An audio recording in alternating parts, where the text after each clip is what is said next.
मैंने औरंगाबाद पूर्व Aurangabad east constituency से मैंने अपना पर्चा दाखिल किया हूँ। मैं सबसे पहले तो अल्लाह रब्बुल इज़्ज़त का शुक्रिया अदा करता हूँ, बैरिस्टर असदुद्दीन अवैसी साहब, अकबरुद्दीन अवैसी साहब का शुक्रिया अदा करता हूँ कि उन्होंने मुझे दोबारा यहाँ की आवाम की खिदमत करने का मौका दिया है। अब आवाम के हाथ में है कि वो कितना साथ देती है। हम आवाम के बीच में पिछले 10 सालों से रहे हैं, हर समाज के लोगों को साथ में लेकर हमने काम करे हैं। अब इस बार विधानसभा का इलेक्शन आया है, बहुत सारी साजिशें हो रही है यहाँ पर कि कैसे ज्यादा से ज्यादा मुसलमान उम्मीदवार खड़े करके वोटों को बांटा जाए। और मैं ये खास तौर से ये कहना चाहता हूँ कि भारतीय जनता पार्टी की हमेशा से ये साजिश रही है कि वो यहाँ पर जब चुनकर आते हैं तो वे विशेष तौर से मुसलमानों के कुछ लोगों को पकड़कर किसी को 5 लाख, किसी को 10 लाख, किसी को 20 लाख रुपए देकर वो खड़ा करते हैं ताकि वोटों का बंटवारा हो सके और वो अपनी सत्ता हासिल कर सके। इसी वजह से पिछले 3-4 इलेक्शन से हम देख रहे हैं यहाँ पर भारतीय जनता पार्टी के आसानी के साथ जीत करा रही है। इस बार वो ज्यादा कोशिश लगा रहे हैं क्योंकि इस बार तो इम्तियाज अली यहाँ से खड़ा हुआ है और उसे किसी तरह नहीं लाना चाहिए और उनके ऊपर के तमाम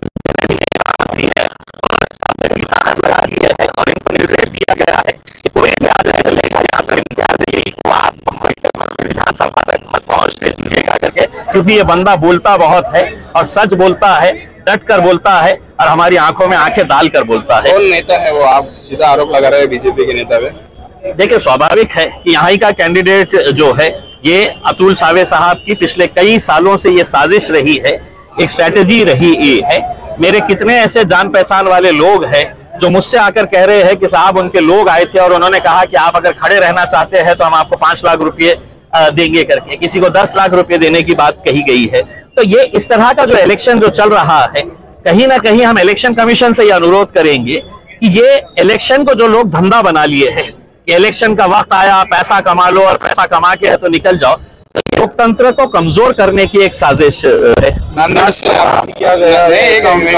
नांदेड़ का क्या है आपका, किस तरह से? देखिए, नांदेड़ का हमने फॉर्म लिए थे, हमारी पूरी तैयारी हो चुकी थी, लेकिन कल तक हमने ये बताए थे कि आज हम ये इसके बारे में फैसला करेंगे।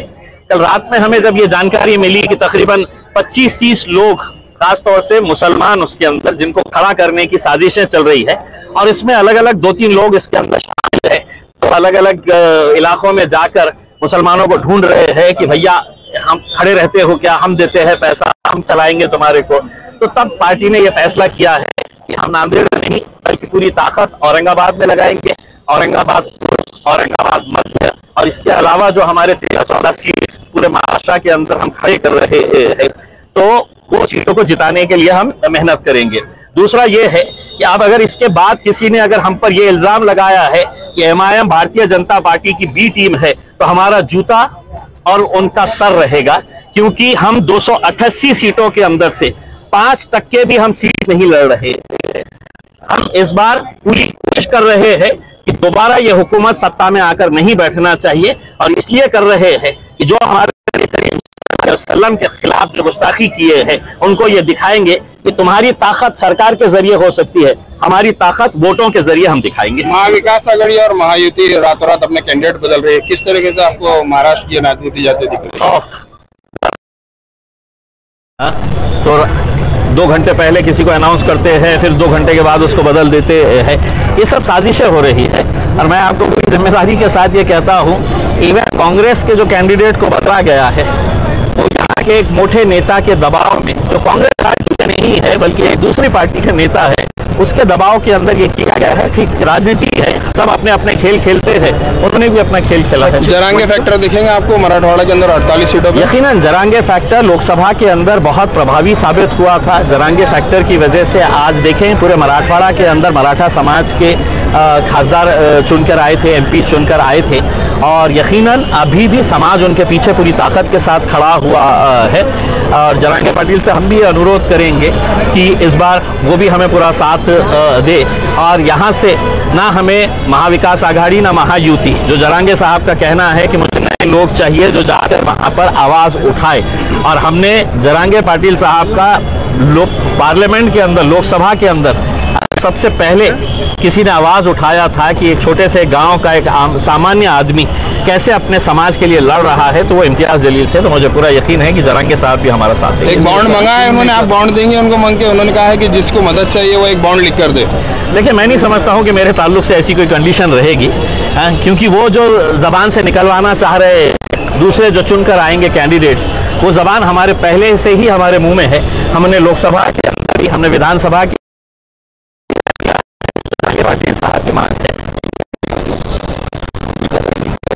हमने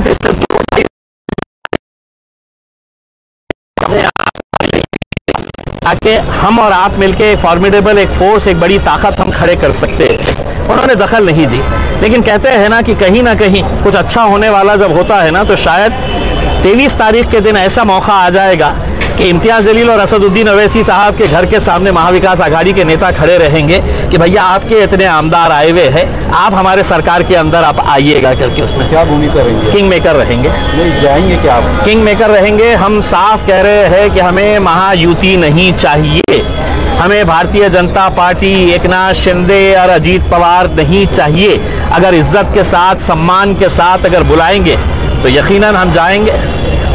दूसरे पश्चिम के जो विधायक हैं सिरसा, उन्होंने कहा है कि हम हमारे यहाँ उम्मीदवार भी खड़ा नहीं किया और जो लड़ेंगे उसकी मजार बनाएंगे, ऐसा उन्होंने कहा। देखिए, जब आदमी हारने की कगार पे रहता है तो वो क्या बोलता है ये आप अच्छी तरह से समझ सकते हैं। उनकी जो जबान है, जो जिस तरीके की बातचीत कर रहे हैं, वो 23 तारीख के पता चल जाएगा कि किसकी मजार बनने वाली है। Thank you. मोबाइल गिर गया किसी